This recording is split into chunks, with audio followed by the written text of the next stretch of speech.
All right, Justin, this was our second year as a team, so we're not a rookie team anymore. What was different the second year? Hey, Noah, this is our second year as a team. We're not a rookie team anymore. What was different? What did we learn from last year that's making this year better, and what things are we still working on to improve? Joseph, we're not a rookie team anymore. This is our second year. What was different about year two, and what was better, and what are things that we still need to work on?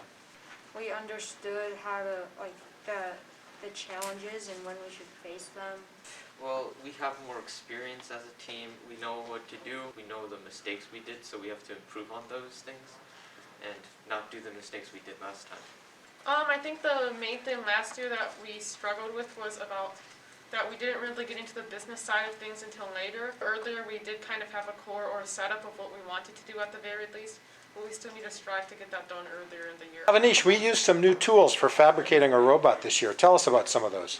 Okay, so number one, we used the CNC machine to make small and intricate parts like our gripper in our robot.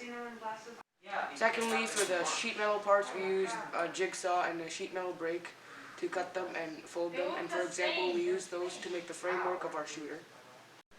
And we also used the 3D printer to make plastic parts for our wobble goal pusher and grippers, and also the shooter pinball machine. All right, Matthew, you were on the mechanical team this year. Tell us about some of the toughest mechanical problems we had and what you guys did to solve them. The toughest mechanical problem we had was our intake ramp and making it consistent. So we messed around with different materials of the actual ramp, from an aluminum to now a slippery plastic piece. Another problem we had with that ramp was how long it was and if it was scraping on the ground. So we cut it back and now it's at a good length. The other problem we had with the ramp was the types of wheels and how we were moving them. We used compliant wheels along with wheels with cut-off O-rings, which help us intake the wheels at a fast enough pace to get up the ramp, but also pick them up without using the sidewalls. Josh, we added odometry to our robot this year.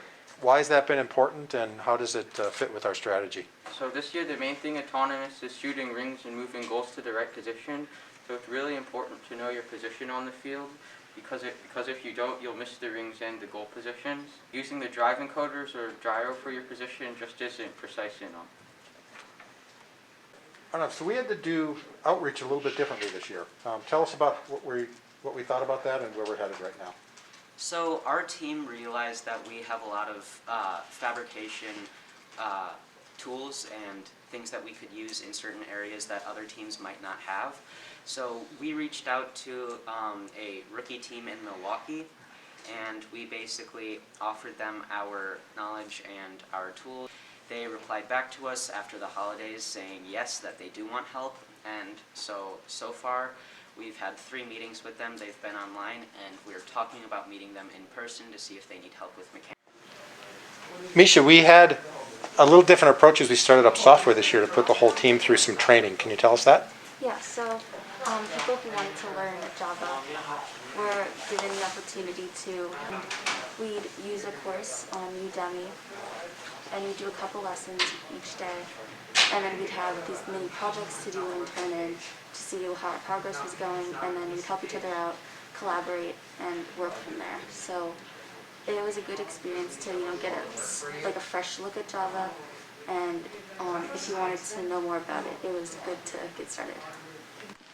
All right, Sid, we were a second-year team this year, so some of our software we were able to reuse and learn from, and some of it we had to do new elements of software. Yeah. Tell me, what did we reuse and what was new? Okay, so we used the similar drivetrain as last year, so that was the main part that we had to focus on last year, and we reused that and saved us a lot of time. And we didn't use any limit switches this year, so we could take those all out from last year. And then some of the new things we added was originally last year we had our own autonomous programming blocks, but this year we found a more advanced version on GitHub called Roadrunner, which we implemented into our autonomous.